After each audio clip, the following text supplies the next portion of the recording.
Hello,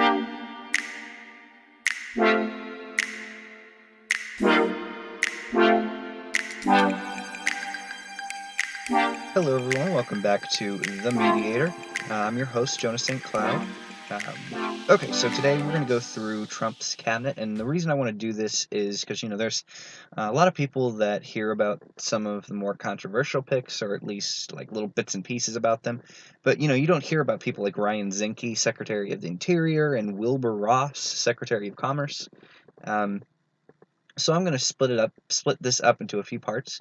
There's I think 32 members of his cabinet, but I'm really going to try to go in depth with each one. So I'm going to fit as many into my typical 20-minute time frame as possible. I think I'll be able to do about 3 today. I did want to address one thing before we started, though, which is there were some concerns raised by one of my listeners about my leanings. Full disclosure, yes, I do lean libertarian, and I do express those viewpoints frequently of this, I am aware. But I do not subscribe to any particular ideology. I call it like I see them, and I especially don't subscribe to a party. I'm always going to give facts as facts, but, I'll also state my opinion with them, on which party I feel is in the right, which is in the wrong, or if nobody's in the right at all.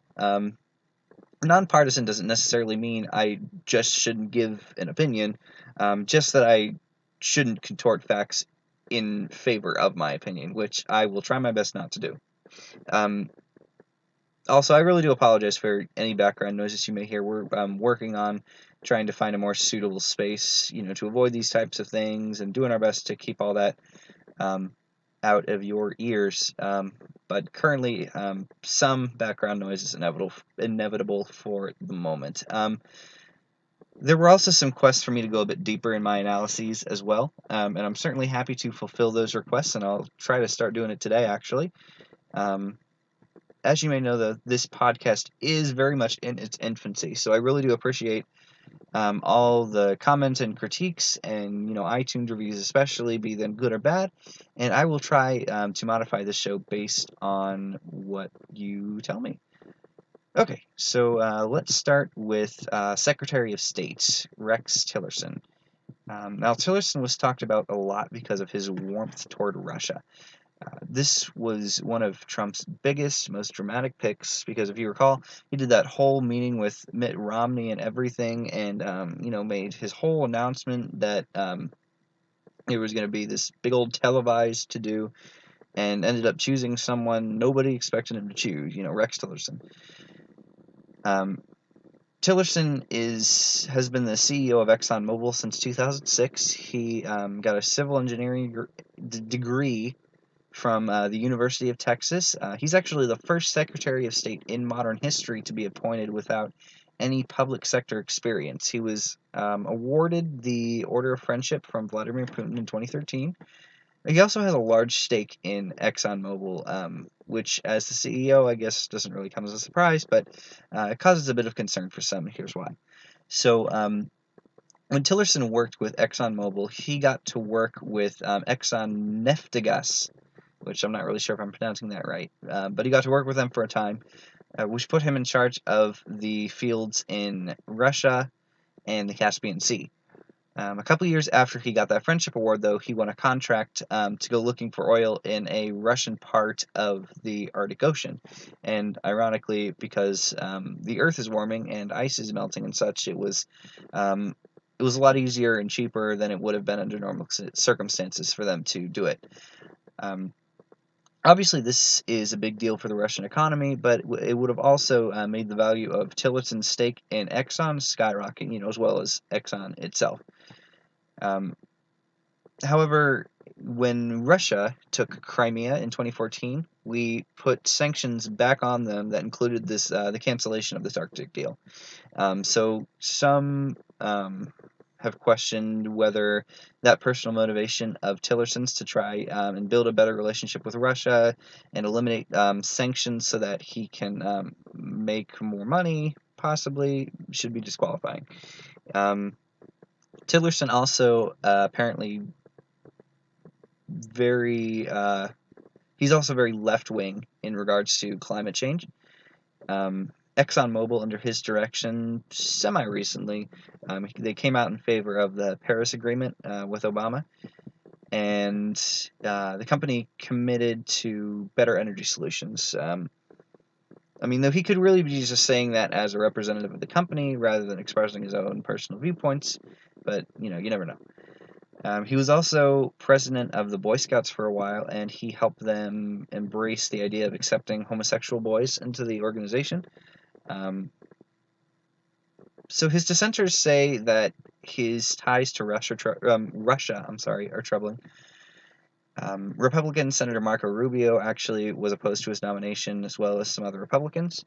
They also worry about his positions on issues other than gay rights and climate change, because he hasn't really stated a whole lot about them, and even those two issues aren't even abundantly clear. To some, it kind of seems like a shot in the dark, like we don't know where exactly he's going to land, and he's, inexperienced and all that kind of stuff. Supporters say of him that, for one, they didn't want someone with any public sector experience in the first place. That's part of the whole drain the swamp deal. His experience at ExxonMobil makes him, well respected on a national stage, which is maybe even better than public sector experience. And they also say that there's nothing necessarily bad about having a good relationship with Russia. We want to have good relationships with every country on Earth. So where do I land on this? I wasn't fond of him personally. There were merits to the points that the supporters of his nomination made, that his ExxonMobil experience was outstanding. He had great relationships abroad, etc. But I feel that this is kind of outweighed by the clear conflict of interest with his deal with Russia. That's really the biggest thing I worry about with him. I think his experience with Exxon is going to be phenomenal. Applied to this position, his connections are going to be priceless. I don't buy into the argument about us wanting to have a good relationship with Russia. Us wanting to have good relationships with every country is a fairly basic way of putting it, you know what I mean? I guess that's the general goal, but Vladimir Putin is not really the type of guy that will be able to get into a good relationship without, kneeling to him. He's an ex-KGB thug. He kills dissenting journalists. He wants the Soviet Union back. You can see with his annexing of Crimea, he wants to reunite the USSR as much as he possibly can, even though he knows he can't fully reunite the USSR. We in the U.S. stand in the way of a lot of things he wants to do, though, and we're kind of the looming threat to his ongoing power grab, or kind of represent the looming threat to his ongoing power grab. So having a good relationship with him and still being more powerful on the world stage than he is, I don't think these two things will happen simultaneously. In my opinion, though, even if that's not 100% true, a leader who murders dissenters doesn't really strike me as a reasonable person. Anyway, so far, since Tillerson has begun in his role, he's been there since February, got confirmed 56 to 43. There was one quote from him where he said that he didn't really even want the job. His wife made him do it. He said, quote, "I didn't want the job. I didn't seek this job. My wife told me I'm supposed to do this." So that's kind of awkward, I would say. But he also apparently is not fond of having the press with him, so on this Asia tour that he took, he only brought this small right-wing outlet called Independent Journal Review. I personally had never heard of it up until just now, and apparently he gave them very vague answers on the whole, on questions they asked about his Russia ties, and they were so vague that they apparently weren't even worthy of noting. This is just paraphrasing from what the IJR reporter said. It was also big issue news that he was left out of the loop in regards to the travel ban. He was criticized for not defending his department enough when Trump wanted to make cuts to it when he was proposing his budget. When he was in South Korea, he told leaders there when he was invited to a meal that he was too tired to dine with them. He's also planning on skipping out on a NATO foreign ministers meeting in Brussels in early April, so that he can be with Trump in Florida to meet with Chinese President Xi Jinping. But he did go to a meeting, I guess it would be 2 days ago, regarding how to combat ISIS this past Wednesday. He also apparently told Japan recently as well that U.S. policy towards North Korea ought to change. So how you think he's doing at this point is up to you. Obviously, there's some good and some bad at this point from my perspective. But yeah. Okay, so on to the next, and that would be Steve Mnuchin, Secretary of the Treasury. Okay, so he was a hedge fund manager for Goldman Sachs, an entrepreneur, a Wall Street investor, and apparently a Hollywood producer as well, oddly enough. He's never been involved in politics up till now, really. Kind of similar to Tillerson. So he actually got his start at Goldman Sachs. His dad is apparently a prestigious trader there. He left there to go work for his college roommate, Eddie Lampert, at Sears Holdings, and then he worked for George Soros until Soros helped him break off and start Dune Capital Management. He apparently, his big achievement there was buying out IndyMac in 2009 from the FDIC. He changed the name of this to OneWest and merged it for a huge, multi-billion-dollar profit with CIT Group in 2015. As I said as well, he also financed some Hollywood movies such as Sully, The Legend of Tarzan, and Batman vs. Superman, Dawn of Justice. He doesn't seem to hold terribly strong positions on anything. He wants to lower taxes and lift regulations, but he hasn't provided too many specifics as of yet. He has explicitly stated, though, that the government shouldn't be involved in Fannie Mae and Freddie Mac, the two mortgage firms we bailed out in 2008. He doesn't really have experience in international trade, so he's expected to have a bit of trouble with that starting off. His dissenters point to the fact that he's part of the uber wealthy elites, especially, the Democrats who typically fight against the 1%. That was pretty much Bernie Sanders' whole campaign slogan, or it might as well been, taking money from the 1%. They also point to a quote in which he was asked why he supported Trump when he did so early on, much to his friends' dismay. And he said, quote, "Nobody's going to be like, well, why did he do this if I end up in the administration?" They say that this points to a high personal motivation to be part of the administration, which could mean he's a sleazebag who wants to expand his wealth through his power in government. Democrats are certainly not very supportive of his policies either, pointing to a small government type of policy rather than a expansion of government type policy. Democrats have been pulling out all the stops to try to pulling out all the stops to try to block his nomination. They actually set up a website. I forget the exact name of the website, but pretty much to get anyone who was a customer of OneWest to submit any complaints that they had about their service, or being cheated out of any money, so that they could bring that to Mnuchin's hearing and hold it over his head. So supporters of him appreciate his extensive experience in the finance industry, and they look to things like the massive success he had with IndyMac as an indication that he's going to provide similar growth to the country as a whole. Additionally, upon his statements calling for the privatization of Fannie Mae and Freddie Mac, the two firms had possibly the highest one-day spike in stock that they've ever had, and that kind of indicates that his policies are going to create a lot of financial growth as well. My take on him, I like him in general. I certainly like his policy preferences, the privatization of Fannie Mae, Freddie Mac, tax cuts, deregulation, etc. It seems to me that, strangely, him and Tillerson are a lot alike. they both tend to shy away from the presses, they don't have a lot of public sector experience, and they don't have much available in regards to policy preferences. And so I think that's notable. Whether that's good or bad is really debatable. Certainly would like to, know more about what a cabinet pick's policy preferences are. But I don't share the same disdain for the wealthy that the left does, so I don't really mind that he's wealthy. I find that to kind of be a sign that he's successful, and he's obviously great at his job. The progression of IndyMac kind of points to that.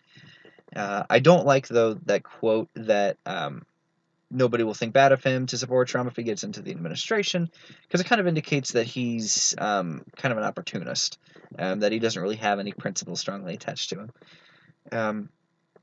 I always also am hesitant to throw my support on someone with ties to George Soros. I'm really not fond of George Soros at all. He was voted in narrowly, 53 to 47. So far, one of the big stories on him is that he isn't worried about job-stealing robots, and he doesn't hold my position on it, that the free market will open the door for new needs to be filled by actual people once these robots and automation take a lot of the current jobs. He just believes that it just won't be relevant for another 50 years. He apparently also violated ethics rules in this quote. Well, I'm not allowed to promote anything that I'm involved in, so I just want to have the legal disclosure. You've asked me the question, and I am not promoting any product, but you should send all your kids to Lego Batman.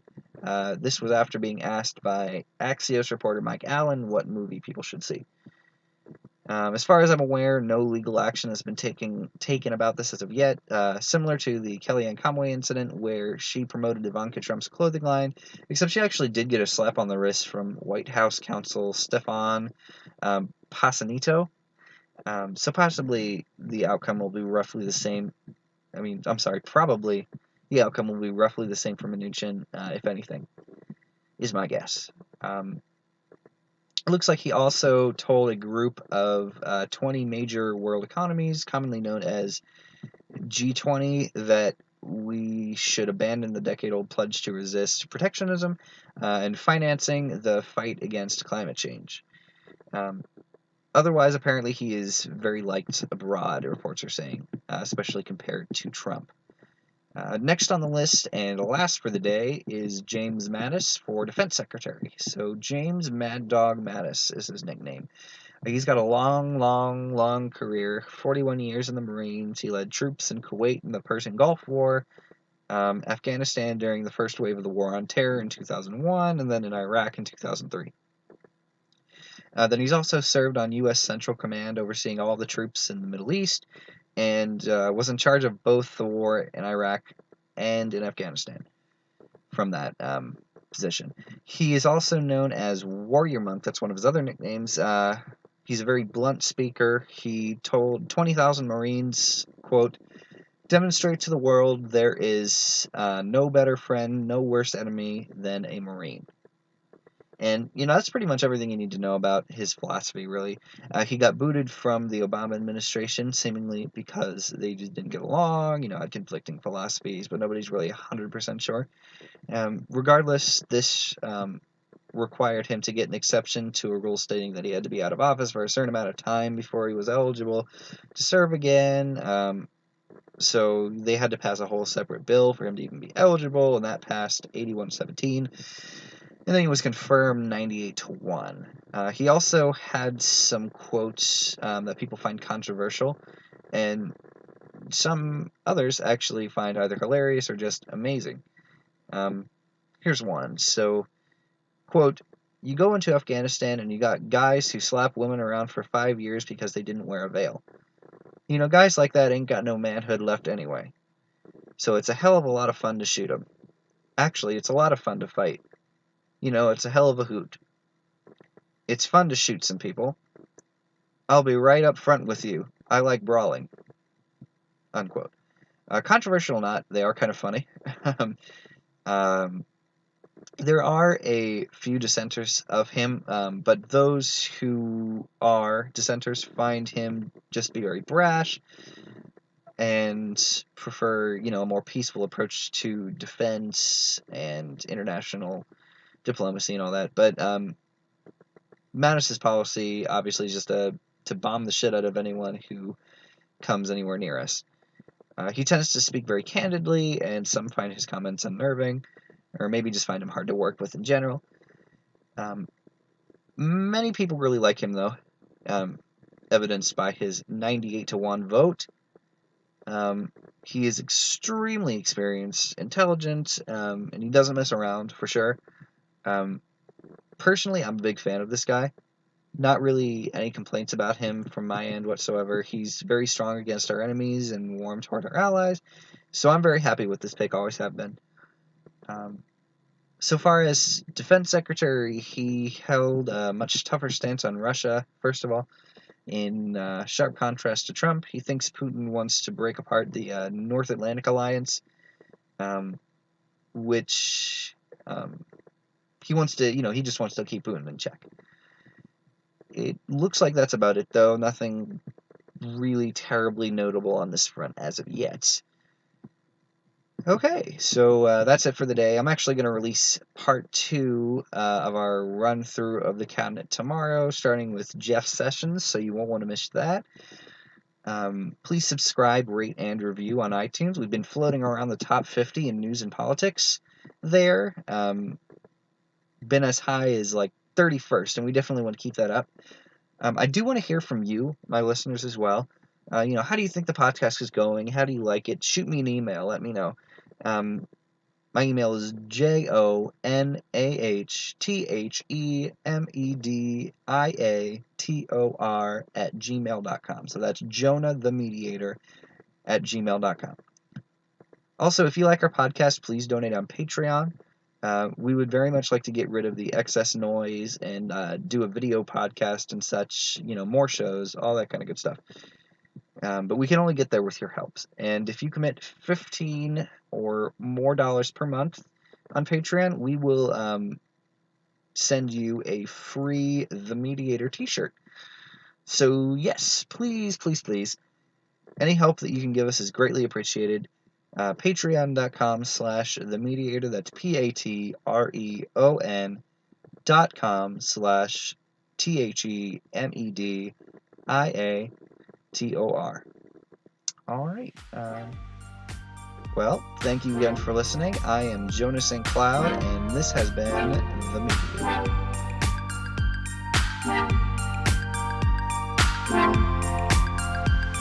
Mediator.